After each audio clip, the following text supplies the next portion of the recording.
안녕하십니까. 오늘 동영상 강의는 여러분이 거주하고 있는 아파트나 또는 주택이 앞으로 올라갈 것인가 떨어질 것인가 요거를 한번 체크를 해보는 강의입니다. 거품이 껴 있으면 내려갈 테고 저평가가 되어 있으면 당연히 올라가겠죠. 자, 이거를 알기 위해선 우리가 제1강에 대해서 용도 지역에 대해서 배웠고요. 제2강에서는 용적률과 건폐율에 대해서 배웠습니다. 제1강과 2강을 아주 간단하게 복습하고 제3강으로 넘어갈게요. 자, 모든 땅은 땅의 쓰임새에 따라 용도 지역을 국가에서 정해놨다고 했습니다. 토지의 등급을 매겨놓은 거예요. 제1등급으로 가장 좋은 땅은 상업지역이라고 그랬죠. 토지 평수가 100평이라 그러면 건물 전체 면적을 약 한 6배인 600% 정도를 올릴 수 있게 만들었어요. 상업지역도 400%부터 해가지고 뭐 1000%까지 이렇게 용적률이 차이가 있는데 그거는 지자체별로 차이가 있으니까 뭐 기준점인 한 500%에서 600% 정도 질 수 있다. 요것만 알고 계시면 될 것 같아요. 그래서 상업지역은 대지가 100평 있으면 건물을 600평까지 올릴 수 있다. 즉 대지 100평에 한 층에 지을 수 있는 거를 우리가 건폐율이라고 그랬어요. 한 층에 지을 수 있는 거. 그러면 상업지역이라 그러면 대지 100평에 건폐율 한 층에 60평씩 지면은 600%면 10층까지 질 수가 있겠죠. 물론 지하 주차장은 용적률에 포함이 안 됩니다. 그래서 이렇게 상업지역은 1등급이고요.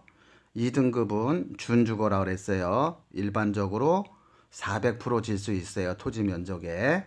그 다음에 3등급은 주거지역인데 1종, 2종, 3종이 있는데 종수가 높을수록 더 많이 질 수가 있습니다. 그래서 보통 2중 주거지역은 토지 면적의 2배 정도 질 수 있어요. 즉 100평이면 200평까지 질 수 있습니다.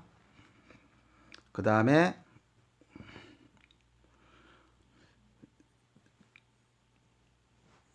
4등급은 관리지역이라고 그랬죠.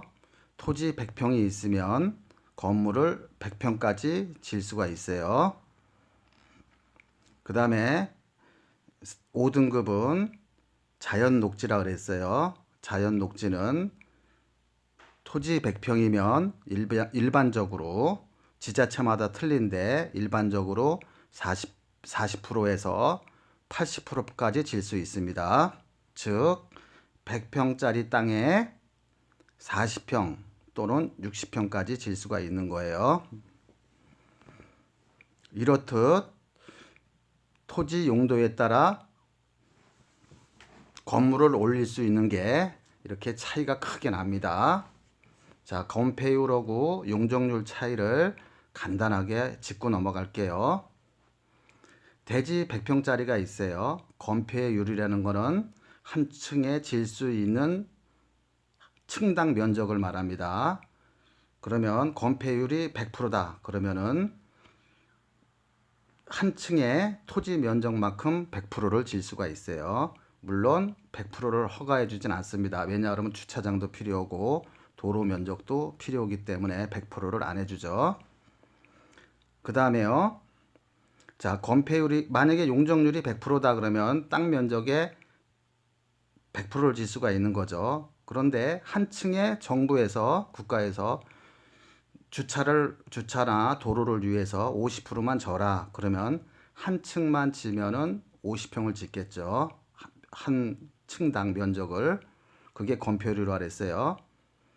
물론 건폐율이나 용적률보다 작게 짓는 건 괜찮습니다.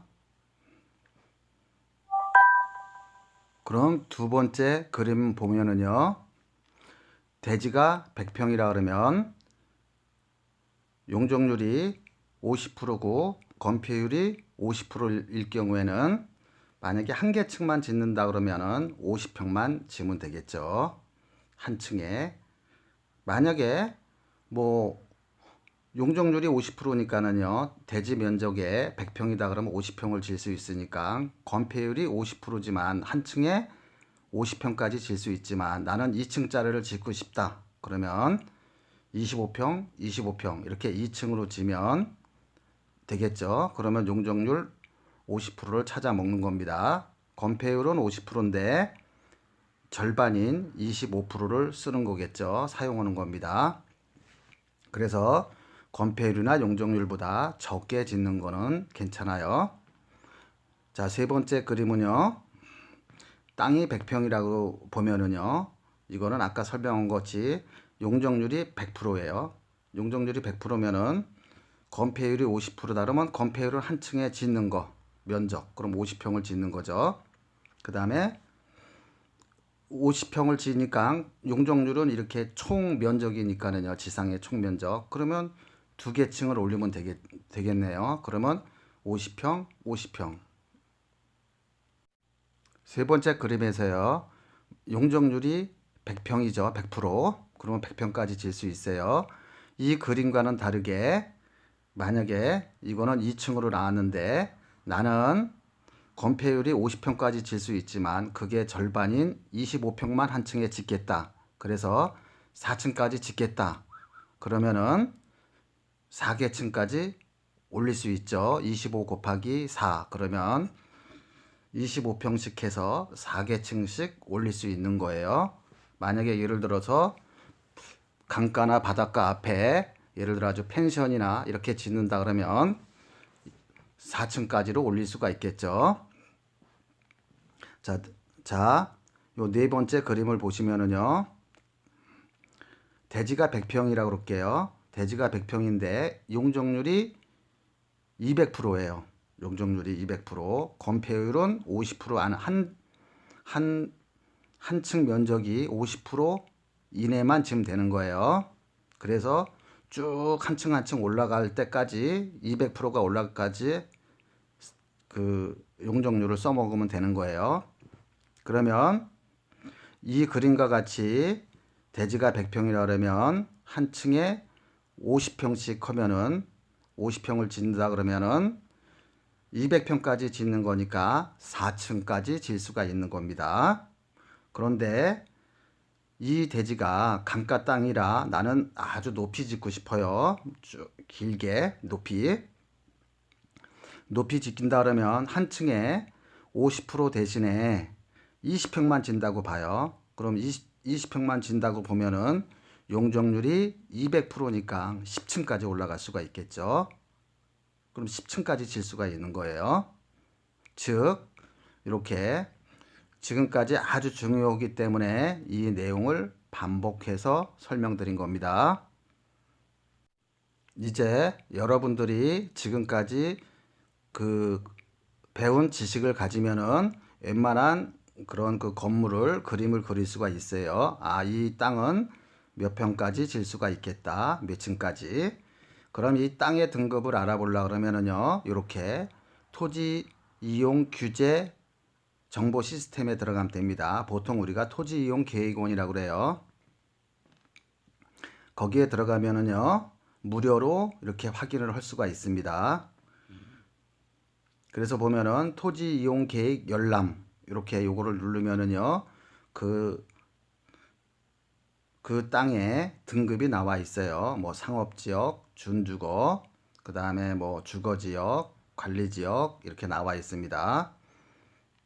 자, 이와 같이 이렇게 토지 이용 계획 확인어를 보면은 이 땅이 상업지역인지 또는 뭐 준주거인지 이렇게 나와 있어요. 상업지역은 보통 국가에서 권장을 하는 거죠. 건물을 높이 지라고.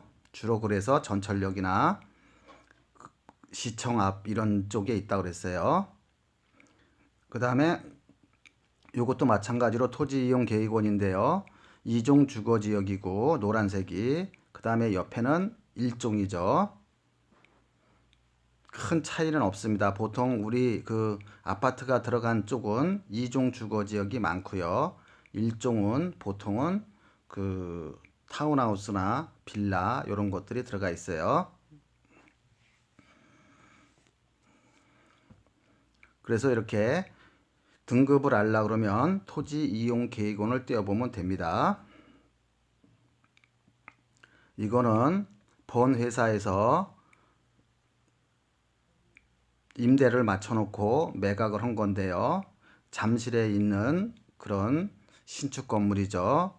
이렇게 건물을 짓기 전에, 땅을 사기 전에 이 지역이 무슨 지역인지를 먼저 알아야 돼요. 그래서 땅값이 얼마, 건축비 얼마, 몇 층짜리를 질 건지 이렇게 미리 땅을 사기 전에 이렇게 그 레이아웃을 그려보면은요, 몇 층까지 올라갈 수 있는지가 나오죠. 이렇게 일반적으로 높이 올라갈 수 있는 그런 지역은 상업지역이나 보통 준주거지역입니다. 일반적으로 상가나 오피스텔 이런 것들은 교통 요지가 좋은 그 전철역 부근에 있기 때문에 보통 상업지역을 선호를 해요, 사업자들이. 이와 같이 고급 타운하우스 단지가 있는 것들은 보통은 뭐 일종 주거지역 같은 데나 요 관리지역 이런 쪽에 보통 사업자들이 찾아가지고 건축을 합니다. 그리고 용적률을 아는 것은 각 시도 조례에 나와 있어요. 서울시면 서울시, 경기도면 경기도. 조금씩 차이는 있기 때문에 반드시 대지를 구입하기 전에 용적률하고 건폐율을 확인해야 됩니다. 이렇게 4차선 대로변인데도 불구하고 4층으로 줬죠.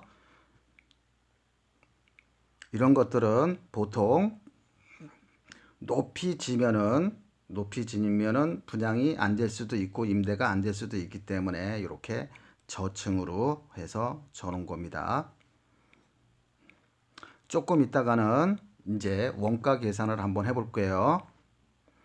이런 전원주택 같은 경우에도 지면은 당연히 용도 지역하고 건폐율, 용적률을 미리 계산해 가지고 하면은 대략 사업하시는 분은 이 단지를 조성함으로써 얼마의 수익이 나오고 얼마만큼 공사비가 들어갈지 이런 거를 알 수 있겠죠.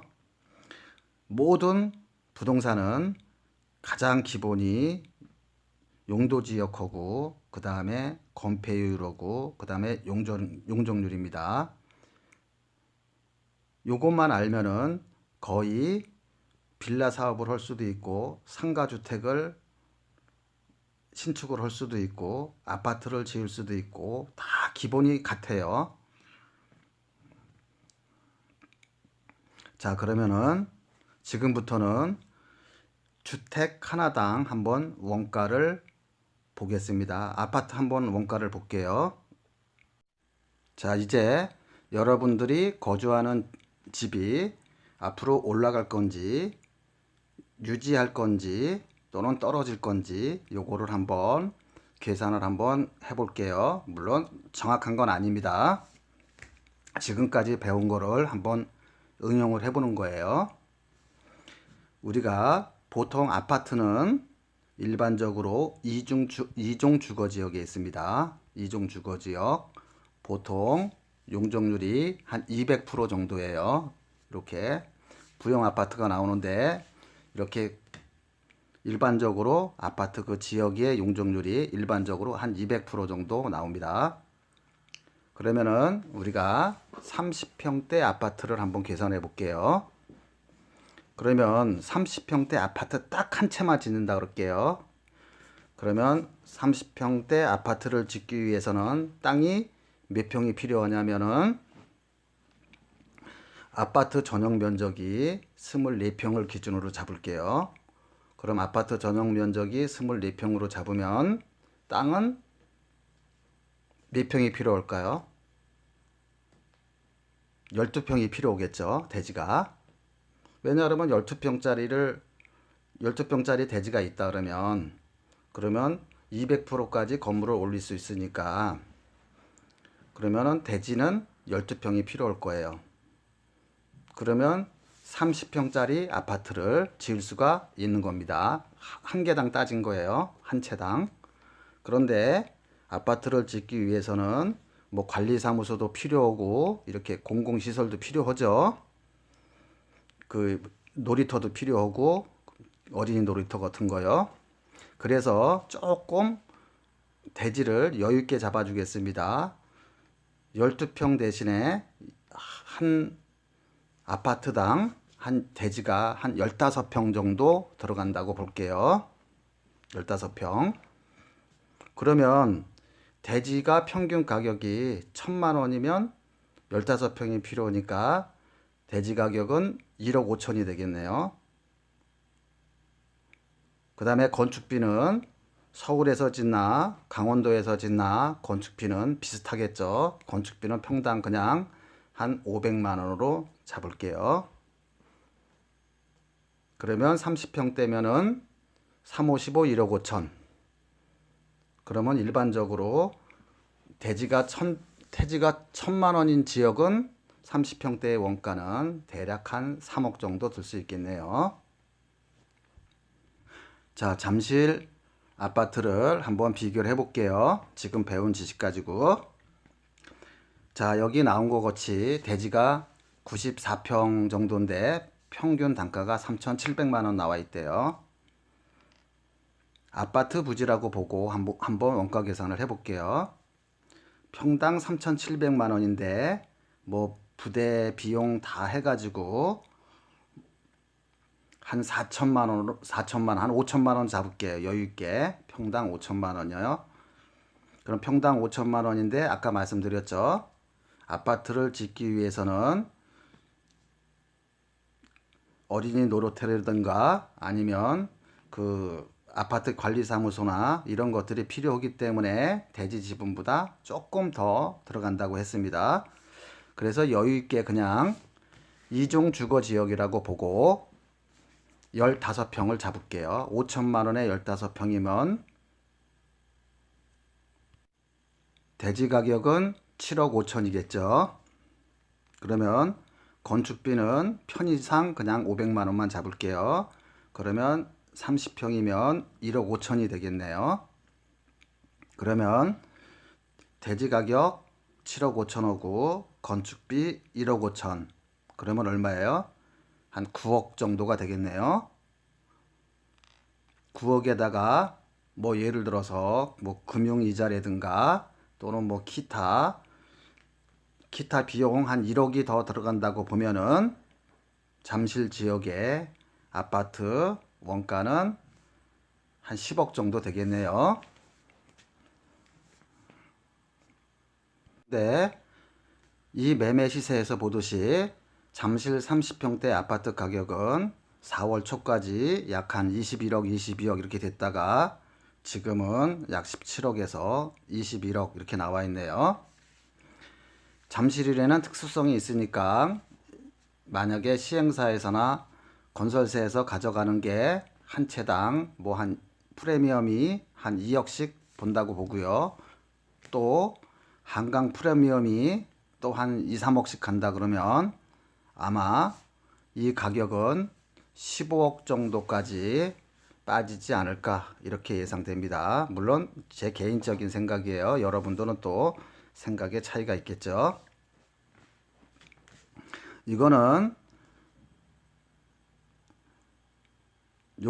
7억 6천짜리네요. 평당 대지 가격이 900만 원으로 나와 있어요. 빨리 하겠습니다. 이제 만약에 의정부다 그러면요. 그러면 900만 원이니까 편의상 땅 한 평에 1,000만 원 정도 들어가겠네요.